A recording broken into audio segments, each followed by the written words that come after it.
Hola, te damos la bienvenida a otra clase de Historia de México de segundo grado. Juntos continuaremos analizando por qué y de qué manera México es parte de la cultura occidental. Hoy vas a reflexionar sobre la manera en que se ha interpretado la historia y el presente de México desde el punto de vista de la cultura occidental y de qué manera se pueden valorar las características del país por sí mismas.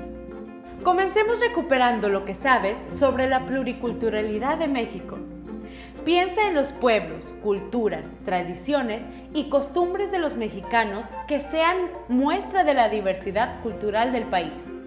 Incluye especialmente aquellas de las que tomes parte.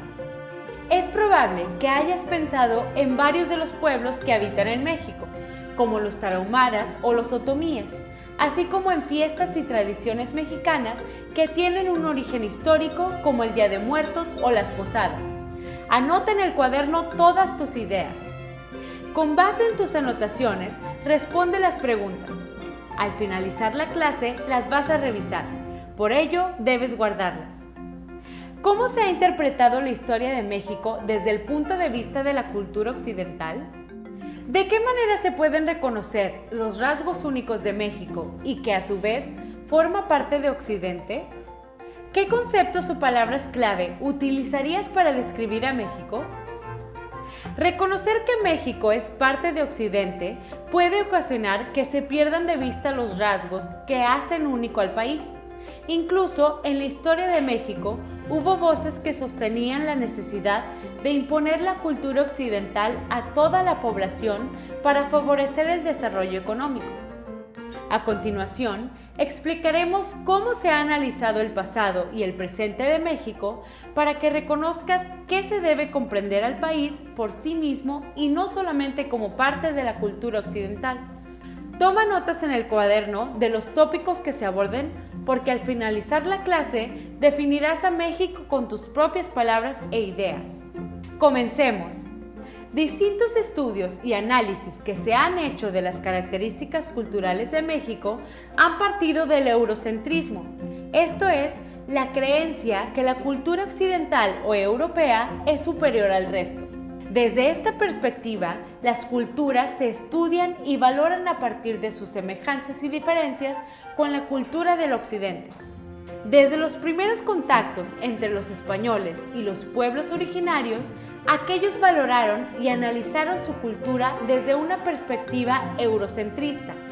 Las expresiones culturales que eran diferentes o difíciles de explicar para los españoles, desde sus referentes culturales, eran consideradas bárbaras o salvajes. Después de la independencia, muchos políticos y pensadores mexicanos buscaron acelerar la integración de México a Occidente. Algunos de ellos llegaron a considerar que la diversidad cultural del país era un obstáculo para lograr esta integración. Por eso, se debía transformar la forma de vida y creencias de los pueblos originarios.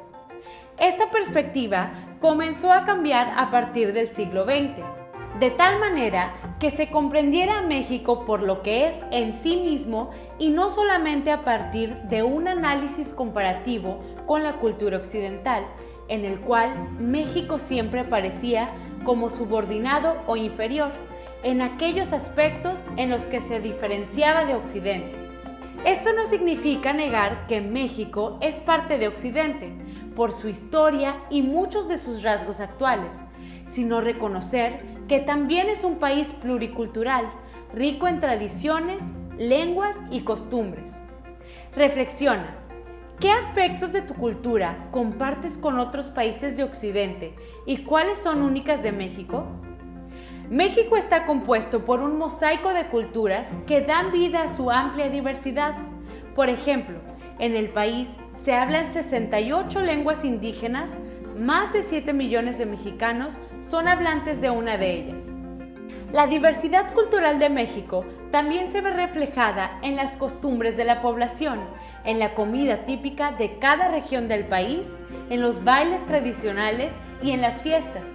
Aunque hay muchos rasgos que comparten todos los mexicanos, existen otros que son únicos de su región, de su pueblo o de su ciudad. En 2001 se reconoció por primera vez en la Constitución Política que México es un país pluricultural, así como el derecho de los pueblos originarios a vivir de acuerdo con sus usos y costumbres. Al hacerlo, se partió de la premisa de que hay vías diversas para el desarrollo social y económico, además de las que propone Occidente.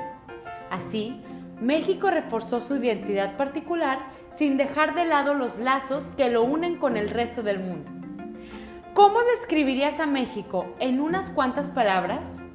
Te invitamos a hacerlo para aplicar lo que has aprendido en esta clase y en las últimas semanas sobre la cultura occidental y las características que hacen de México un país único en el mundo. Elige algunas palabras clave que definan cómo es el país y organízalas en un cartel u hoja de cuaderno. Guíate por el ejemplo que aparece en el pizarrón. Revisa tus respuestas a las preguntas iniciales de la clase a partir de lo que aprendiste hoy sobre la diversidad cultural de México y sus relaciones con Occidente. Ahora reflexiona. ¿Qué sabías sobre la pluriculturalidad de México? ¿Qué aprendiste al respecto?